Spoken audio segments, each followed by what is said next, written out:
perjuangan tertinggi dari Nabi kita Muhammad SAW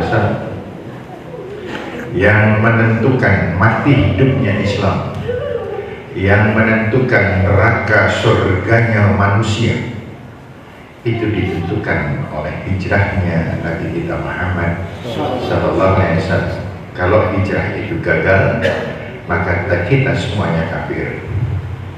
Kalau hijrah itu diperkenankan oleh Allah, maka sekarang kita bisa berkumpul dan sekarang kita sedang mensyukuri nikmat Allah bahwa masjid ini adalah harus ditanamkan di dalam benak kita bahwa masjid kita ini adalah masjid juara satu. Itu yang menjadi momen di mana kita sekarang berkumpul. Bapak dan Ibu yang saya hormati, tadi ada bisik-bisik, sebentar saja. Kenapa kok sebentar? Tadi saya melirik di lantai bawah, ibu-ibu sibuk banget, dan aromanya, masya Allah. Makanya Bapak dan Ibu yang saya hormati, mungkin dibunyi undangan, dibunyi undangan. Jangan makan malam di rumah. Mungkin ini malah mau saya kira dulu. Baik Bapak dan Ibu yang saya hormati, mensyukuri nikmat tentang penilaian manusia adalah awal dari menjadi penilaian di hadapan Allah Subhanahu wa Ta'ala, bahwa masjid kita ini adalah masjid yang diakui secara formil, mendapat pengakuan sebagai masjid terbaik di dalam segala bidang. Meskipun saya tahu bahwa takmir masjid bertanya-tanya, api nang potong gitu. Maka perjawabannya adalah api adalah bahwa masjid yang lain lebih jelek dari masjid ini, tapi di situ. Makanya kemudian bolehlah, saya berharap dari takmir boleh merendahkan diri, bukan rendah, merendahkan diri. Masjid ini adalah masjid terbaik dari masjid-masjid yang jelek. Wah, maksudnya masjid-masjid yang jelek-jelek di Wonosobo itu, yang terbaik adalah Masjid Al-Huda. Jadi kalau ada 20 masjid jelek gitu, maka Al-Huda adalah yang terbaik di antara yang pengen dong yang jawab, jangan saya. Kalau saya nanti pengen tersinggung. Dan itu memang harus diakui, karena sesungguhnya bapak-bapak dan ibu-ibu, kita belum bisa mengatakan bangga dengan masjid kita ini karena kita belum berkiprah banyak. Karena bapak-bapak dan ibu-ibu belum seluruhnya andil dengan masjid ini. Karena masyarakat di sekitar kita ternyata masih ada yang belum mau berjamaah di dalam masjid ini, padahal mereka dekat dengan masjid. Ini yang menjadi keprihatinan bersama, dan ini adalah tolok ukur dari masjid bagus dan tidak bagus adalah seberapa memberi manfaat pada umat. Semakin besar manfaat pada umat, maka semakin besar nilai di hadapan Allah Subhanahu wa Ta'ala. Silahkan kita berharap dari takmir masjid didukung oleh semua elemen masyarakat untuk mengeluarkan kreasi sebanyak-banyaknya bagaimana membangun masjid ini. Masjid menjadi masjid yang makmur, masjid yang hidup, masjid yang memberi manfaat kepada banyak orang. Takmir pernah ke Jagakarian, takmir pernah ke masjid di Seragen, dan kemudian input yang didapat dari masjid-masjid yang kategorinya menurut kita adalah masjid yang sudah kategori bermanfaat bagi umat, itu mungkin bisa diduplikasi di bagian-bagian tertentu yang memungkinkan untuk diterapkan di dalam masjid kita. Kenapa demikian Bapak-bapak dan Ibu-ibu? Ada satu hadis kan yang Rasul Shallallahu Alaihi Wasallam pernah mengatakan, ini panjenengan hafal semuanya, ini hadis paling sering kita kaji dan kita kupas. Pengantikan Rasulullah Shallallahu Alaihi Wasallam, sab'atun yudhilluhumullah yawma la dhilla illa dhilluh. Ada golongan manusia, 7 golongan manusia yang paling dimuliakan oleh Allah, yang paling diperhatikan oleh Allah. Yang pertama adalah golongan para pemimpin. Kita nggak bisa membahas, paling-paling kita membahas sedikit saja, tebakan yuk Bapak dan Ibu. Kalau di Wonosobo ini ada orang yang masuk di dalam surga, yang pertama siapa di Wonosobo? Yang pertama Pak Bupati. Ya, dia pemimpin tertinggi soalnya. Yang pertama Pak Bupati. Pertanyaan kedua, kalau ada pemimpin Wonosobo, yang pertama kali masuk neraka siapa? Ya Pak Bupati. Kalau beliau tidak bisa amanah, kata-kata amanah kemudian kembali pada diri kita. Oh, ternyata kullukum ra'in, setiap kalian adalah pemimpin. Wa kullukum mas'ulun an ra'iyati, dan kalian sangat bertanggung jawab di hadapan Allah dengan apa yang kalian atur dan kalian pimpin.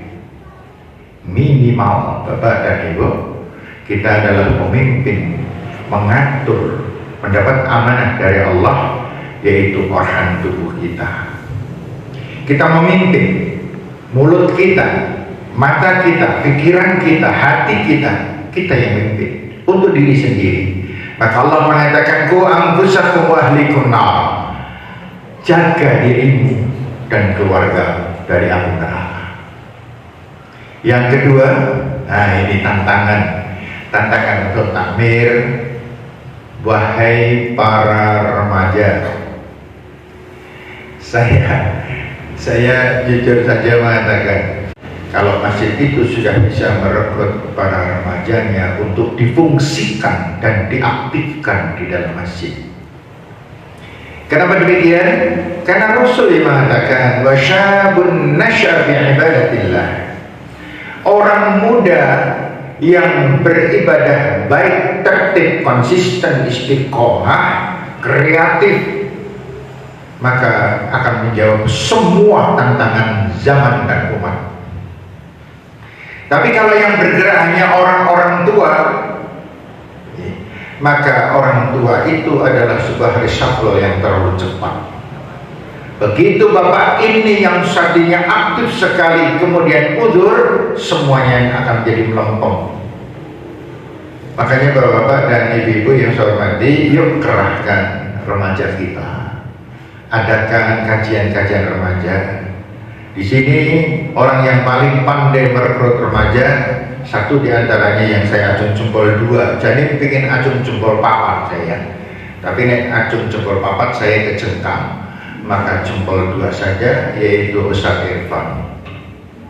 Beliau luar biasa untuk merekrut para jamaah muda, khusus yang diaktifkan di masjid ini, jangan kemana-mana, khusus meramaikan masjid ini. Kemudian yang kedua, kita melirik Ustazah Eva.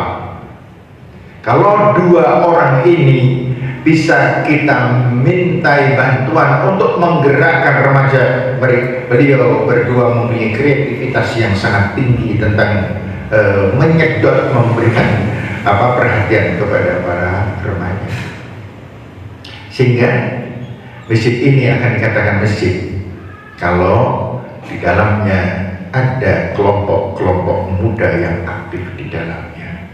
Kenapa demikian? Karena zaman Rasulullah Sallallahu Alaihi Wasallam, semua sahabat Rasul adalah orang muda. Semua sahabat Rasul adalah orang-orang muda. Dan Islam bisa tumbuh sedemikian suburnya disebabkan karena orang-orang muda.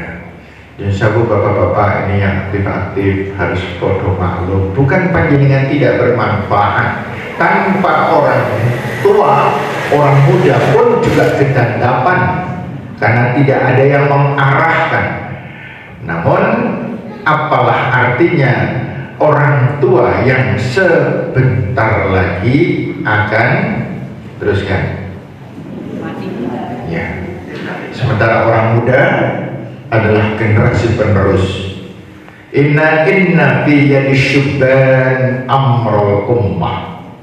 Sesungguhnya di tangan para pemuda dan pemudi urusan umat, bukan di tangan orang tua. Orang tua adalah yang memicu saja, yang menggerakkan, kemudian yang beraktivitas adalah kalangan muda.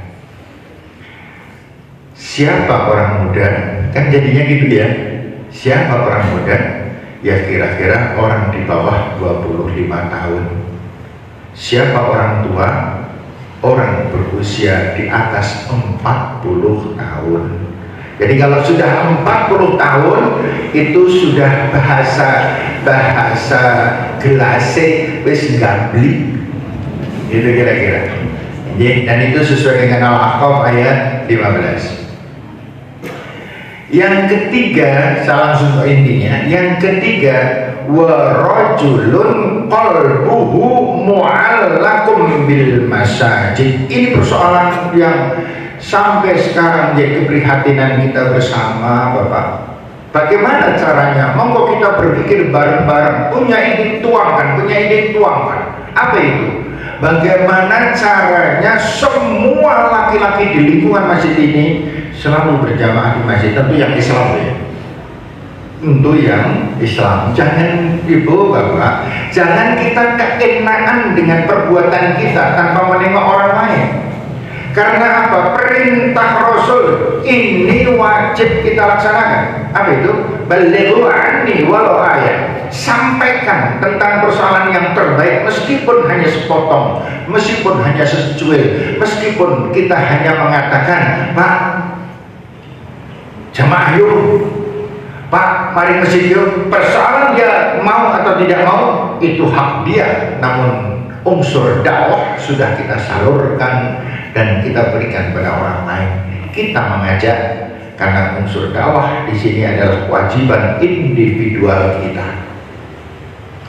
Bapak-bapak dan ibu-ibu yang saya hormati, kenapa di dalam hal ini Rasulullah SAW tidak mengatakan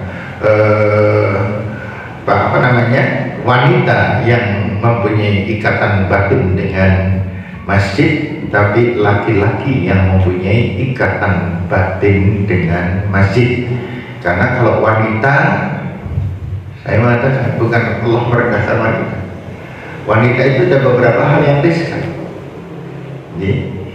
Wanita merasa tidak aman untuk berangkat ke masjid, berarti dia dilarang ke masjid. Wanita kok takut kalau berjalan menuju ke masjid, berarti dia dilarang untuk ke masjid. Wanita kok menimbulkan fitnah bagi masjid, dilarang dia ke masjid. Banyak sekali larangannya kalau wanita itu. Wanita itu banyak sekali larangannya kalau ke masjid. Dalam sebuah dialog di Muktamar NU yang ke-26 di Surabaya, ada pertanyaan, apakah wanita wajib berjamaah di masjid? Jawabannya adalah wanita juga wajib berangkat ke masjid, terutama wanita yang sudah tidak cantik lagi.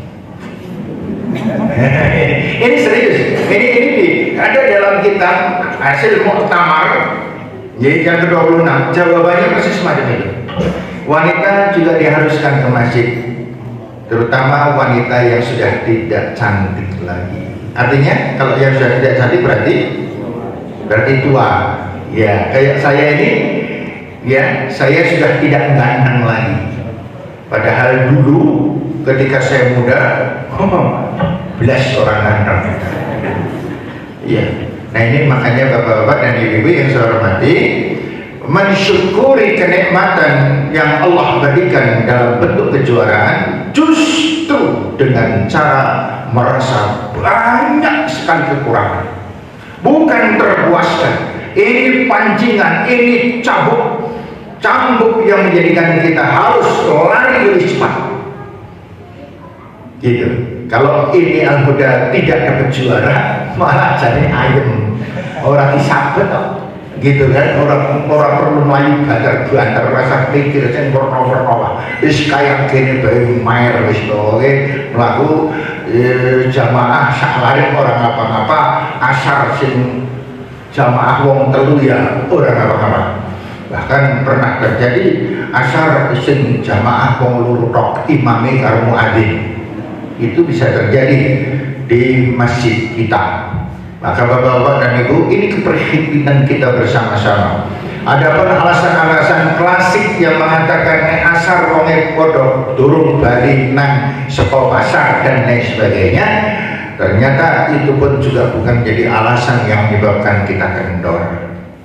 Jadi bapak dan ibu, inti yang ingin saya sampaikan adalah mensyukuri adanya kejuaraan ini bukan berarti kita bangga, tetapi kita mendapatkan senterian dari Allah untuk menggairahkan dan menghidupkan masjid kita lebih semarak lagi dan lebih bermanfaat, sehingga kita semuanya di sekitar masjid ini betul-betul adalah ummatan wasatul yakunu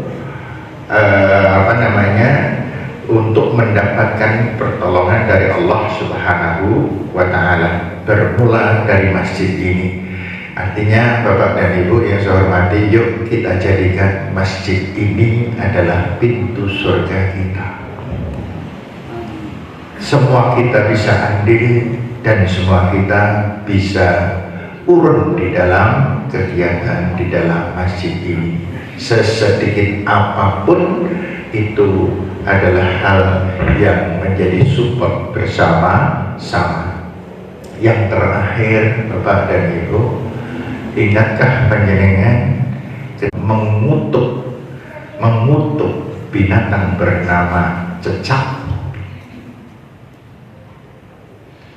Ternyata ini adalah hal yang luar biasa, disebabkan karena cecak itu ikut meniup api yang membakar Nabi Ibrahim, sementara burung parkit membawa air dari tempat air dibawa ke tempat api yang menyala-nyala, dan ternyata yang diteteskan hanya setetes air. Apakah hal ini merupakan pertolongan dari parkit? Jawabnya tidak. Apakah cecak itu membahayakan Nabi Ibrahim? Sama sekali tidak. Seberapa hembusan angin tiupannya cecak dan seberapa artinya setetes air untuk memadamkan kobaran air yang besar. Namun ternyata yang dimaksud oleh Rasulullah Sallallahu Alaihi Wasallam adalah yang dimaksud adalah support. Kalau panjenengan acuh tak acuh terhadap masjid ini, padahal panjenengan di lingkungan masjid, panjenengan kelasnya adalah kelas cecak. Paham maksud saya? Dan kalau panjenengan bisa memberikan andil, enggak keteng secuil andil untuk kehidupan masjid ini, maka panjenengan adalah berkelaskan parkir. Cicak mendukung masjid ini sebagai pintu surga kita bersama, dan semoga saudara-saudara kita yang selama ini masih belum mau ada ikatan batin dengan masjid segera mendapatkan hidayah dari Allah Subhanahu wa Ta'ala, baik bapak-bapak maupun ibu-ibu, tentu yang kita paling harapkan adalah para remajanya. Demikian Bapak dan Ibu, semoga bermanfaat. Saya mohon maaf yang sebesar-besarnya. Jangan saya disuruh berdoa doa akhir tahun karena saya tidak hafal sama sekali tentang doa akhir tahun. Kalau saya berdoa tentang akhir tahun yang hijriah, ini bukan waktunya, kan gitu. Yang penting saya bisa berkelit untuk tidak berdoa. Demikian Bapak dan Ibu, ada yang salah mohon maaf. Assalamualaikum warahmatullahi wabarakatuh.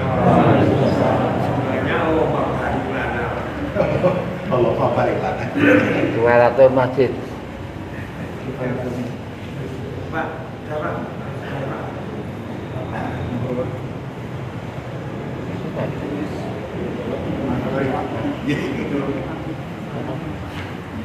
Pengajian diteruskan di lantai bawah.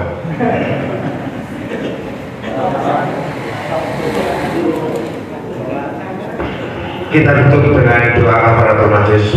Subhanallah wa bihamdihi, asyhadu an la ilaha illa anta, astaghfiruka